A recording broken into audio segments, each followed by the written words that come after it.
Nah, kali ini kita masih tetap kembali ya ke TKP. Ya, kalau kita lihat mengenang kembali awal-awal peristiwa pembunuhan sadis tersebut ya, yang terjadi tanggal 17 sampai 18 Agustus 2021 dan belum terungkap juga. Ya, ini rentetan dari cerita-cerita yang sebelumnya, analisa dan ceritanya. Jadi posisi terakhir itu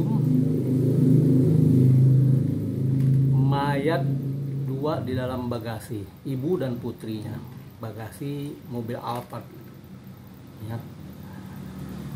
Jadi jam 7.15 itu Pak Yosep datang. Ya.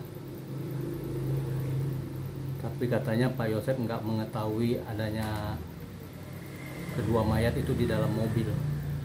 Taunya rumah berantakan. Itu yang disampaikan ke Pak Ujang yang saat itu sedang ada di pinggir jalan dekat rumah itu, sedang membersihkan atau memotong-motong rumput. Pak Ujang itu petugas dari instansi setempat daerah. Jadi saat Pak Yosep datang itu katanya ikut masuk ke dalam dan tidak menemukan orang, ada rumah berantakan. Jadi belum tahu di mana posisi Ibu Tuti dan Amel yang rupanya ada di bagasi mobil Alphard di bagian belakangnya, ditumpuk. Nah, sekarang kita urut dari situ ya. Jadi kalau kita lihat pelaku dengan tenangnya hampir sekitar 5 jam berada di dalam rumah ya, membunuh ibunya dulu, terus juga mungkin menunggu Amel keluar dari kamarnya atau menunggu perintah selanjutnya. Jadi dia nyaman di situ ya, jadi merasa pede banget gitu, dan kemungkinan di depan dua ada yang menjaganya, jadi di pinggir jalan ya. Jadi situasi terkendali lah bagi pelaku yang ada di dalam, mau ngapain aja dia dengan leluasa gitu ya. Nah, mengapa pelaku nyaman ada di dalam itu ya? Pertama-tama mereka memastikan dulu bahwa kedua korban itu benar-benar meninggal ya, karena mungkin perintahnya seperti itu, dan mereka khawatir Amel mungkin juga belum meninggal gitu ya, gitu. Itu yang kekhawatiran mereka gitu. Jadi dia khawatir kalau belum meninggal masih hidup, akhirnya tertolong, nah akan kebongkar lah semua gitu ya. Itu yang mereka sangat khawatir, karena pelaku ini mungkin dengan Ibu Tuti atau keluarga ini saling mengenal gitu loh, sehingga makanya dipastikan dulu harus meninggal itu orang gitu ya. Nah, jadi lamanya para pelaku di dalam itu salah satunya yang menunggu baik kematiannya sebenarnya pada kedua korban, nah atau juga menunggu instruksi berikutnya. Nah, jam 6 pagi itu ada beberapa saksi yang melihat mobil lagi diputar balik arahkan dan masuk ke dalam dengan posisi bagasi di belakang mobil Alphard itu ya. Baru dipindahkan, diseret dan diangkat itu ke atas mobil, ke bagasi. Nah, kalau kita lihat ada ember biru, jadi di bagasi itu bagian belakang juga dimandikan lagi, dibersihkan lagi agar jejak-jejak sidik jari itu tidak tertinggal di sana dan darah-darah nggak terlalu banyak berceceran. Nah, berikutnya mau dibawa kemanakah itu jenazah ya? Kalau dimutilasi di dalam nggak mungkin. Pertama, waktunya ya pasti terbatas, berarti sampai siang dong, itu sampai jam 12-an kalau dimutilasi di dalam.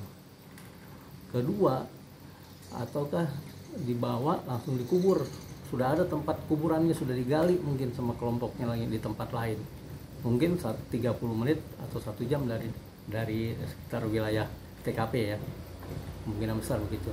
Kalau mau dimutilasi mungkin juga akan dibawa ke rumah lain di mana kelompok itu juga udah menunggu gitu ya. Nah, berikutnya apabila Pak Yosep itu tidak datang pagi itu ya, itu mungkin akan terjadi, itu mobil Alphard itu udah keluar ya. Kalau kita lihat ini mungkin ke kiri ini ke jalan raya lebih besar lagi ya, mungkin ke arah tol yang ke kiri ini ke arah mungkin ke arah Subang kota atau juga menuju luar kotanya lagi ke arah Teater Lembang mungkin sekitar gitu ya. Kalau yang ke kiri jalan kemungkinan besar dia akan masuk ke jalan yang ke kiri ke arah dalam kota gitu ya. 30 menit dari situ atau 1 jam dari TKP. Nggak mungkin dia masuk jalan tol karena akan terdeteksi seri nomornya dan juga banyak kamera di jalan tol ya. Pintu masuk dan pintu keluar kan tuh sekitar ada 5 kamera CCTV di situ. Jadi dia akan terdeteksi di situ. Jadi dia kemungkinan besar akan menuju dalam kota dan nggak jauh dari TKP. Di situ mungkin sudah ada. Kan ini kebanyakan daerah Subang sekitar situ kan masih banyak tanah-tanah kosong. Ya entah dikuburkan di perkuburan atau juga dikuburkan sementara di tanah kosong. Mungkin juga sudah digali kuburannya. Gitu loh. Itu banyak pelaku pembunuhan seperti itu. Ya. Jadi bahkan dimutilasi dulu di apartemen dan tanah kuburannya udah disiapkan di rumah kontrakan gitu loh. Nanti di semen di rumah kontrakan itu ya, di semen, jadi seolah-olah masih di dalam itu nggak kelihatan dari luar gitu ya. Itu kan banyak terjadi kasus seperti itu. Mungkin ketahuannya puluhan tahun kemudian atau 10 tahun kemudian ada mayat yang di semen di dalam. Setelah rumah itu mungkin ada renovasi, bongkar-bongkar itu. Begitu. Jadi, nah sampai di mobil Alphard saja nih masih belum melarikan diri ya, karena Pak Yosep datang. Itu dari seluruh kronologinya itu, dari awal pembunuhan sampai sadisnya luar biasa di situ, dan juga sampai di mobil Alphard udah ditelanjangi, itu ada pesan di situ yang keluar. Ya, secara tertulis ada pesan. Mungkin pesannya gini, rasain lo, jangan main-main sama gue. Ya, kalau mau tahu gue siapa nih, jangan main-main sama gue. Gitu. Jadi ini terbukti juga ada dalang kuat di balik ini. Karena udah sampai 2 tahun polisi juga belum bisa mengungkap gitu. Ya. Jadi dari kronologi awal terjadinya pembunuhan itu diketok pakai papan penjelasan berkali-kali mungkin ya, sampai rahang otaknya itu, tulang-tulang di otak katanya patah lah, lembam lah apa gitu ya. Jadi kan menunjukkan lu jangan main-main sama gua. Istilahnya begitu, itu pesannya begitu, sampai ditelanjangin lagi ya gitu. Jadi mungkin ada orang kuat di belakangnya itu, karena emang terbukti aja nih, jangan main-main sama gua. 2 tahun belum terbongkar. Biasanya kasus pembunuhan tuh olah TKP 2 hari atau 2 kali 24 jam, seminggu kemudian udah ketangkap pelakunya. Biasanya begitu. Mungkin dalam hal ini kali terlalu banyak orang-orang juga ada berkerumun di situ ya, tetangga lah, keluarga juga masuk ke daerah TKP di depan-depan situ sampai ke garasi. Sebenarnya itu pelajaran yang paling serius juga, baik bagi masyarakat setempat ataupun juga bagi kepolisian setempat di level polsek atau juga polres. Bila ada suatu perkara peristiwa pembunuhan atau perampokan, itu minimum di rumah depan di jalan raya itu udah nggak bisa dilewati lagi gitu, udah langsung ditutup. Apalagi di rumahnya udah nggak bisa masuk lagi orang, udah harus tegas di situ, udah harus yes no, udah nggak boleh masuk, siapapun juga itu nggak boleh masuk lagi, kecuali bahkan polisi. Kan banyak juga polisi yang tidak berseragam, itu yang namanya reserse, itu juga nggak boleh masuk ke dalam rumah di tempat TKP-nya, mendekati TKP. Hanya yang boleh masuk itu polisi forensik aja dulu gitu loh. Jadi mungkin SOP-nya harus lebih jelas ini,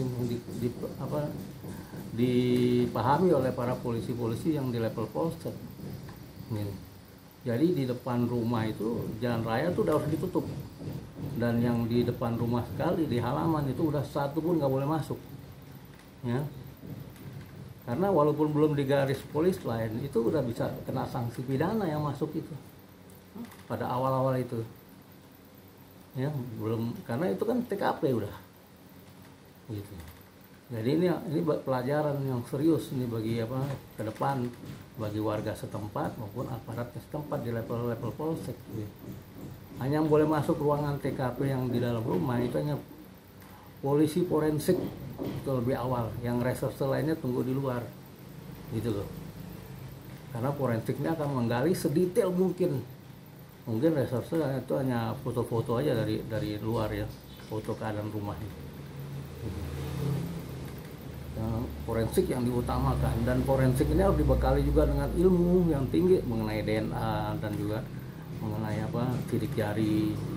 Nah, harus dilengkapi dengan alat pengambilan DNA di tempat itu juga, gitu loh. Jadi nggak hanya di rumah sakit, tapi di tempat yang sama juga dia langsung bisa mendeteksi DNA dengan alat-alat yang canggih. Nah paling nggak itu di level Polres harus punya itu, gitu. Forensik Polres itu harus punya. Se-Indonesia harus beli alatnya itu dan dilatih orang-orangnya. Jadi nggak perlu data DNA ada di rumah sakit, harus di tempat itu juga. Pada saat-saat itu juga udah diambil semuanya datanya. Karena banyak sekali itu, karena kejadian banyak yang merusak TKP baik sengaja maupun tidak sengaja gitu ya. Datang ke situ hanya mau tahu aja gitu apa yang terjadi, harusnya udah dibatasi gitu ya. Ini pelajaran penting bagi yang kedepannya gitu, harus benar-benar dimasukkan ke SOP polisi gitu, dan masyarakat melalui Bimas ataupun melalui kepala desa itu udah harus diberitahukan gitu ya, hak akses atau hak akses bagi masyarakat pada saat terjadi peristiwa pembunuhan atau perampokan atau kejadian lainnya itu dibatasi. Nggak bisa saudaranya ikut masuk ke garasi, masuk ke belakang. Jadi nggak bisa seperti itu. Jadi itu privilege-nya ada di polisi, di reserse, mungkin bagian forensik dulu yang bisa masuk yang paling dekat titik ke TKP.